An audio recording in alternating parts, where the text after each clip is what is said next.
a short but informative video about the Peugeot 308 T9 model and more. If you ever approach your car and see a puddle of windshield washer fluid, don't panic right away. Yes, it's possible that a hose has burst or cracked, or the fluid reservoir has cracked, or even the electric pump connection might be loose, but in most cases, it's just this rubber seal that's worn out.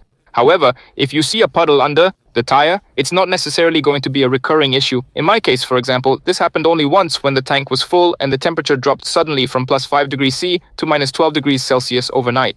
It was a very sharp temperature change, and it never happened again. For those interested, to remove the reservoir, you need to take off the wheel, remove the plastic wheel well liner, and then it's just a matter of technical know-how. As for what to do with a hardened rubber seal, well, actually, there's not much to it. The simplest and most effective method is to disconnect it. You'll need to remove the filler tube. For this, you'll need a T27 star bit. Once you've got that, just dismantle the tube. After that, you'll probably want to grab some electrical tape. Personally, I used heat shrink tubing and a heat gun. That's really all there is to it. We just need to apply a bit of soap or shampoo before reinstalling everything. It's a simple method, effective, and it works. I've tested it myself and so have many others. That's all for today, folks. Drive safely and take care.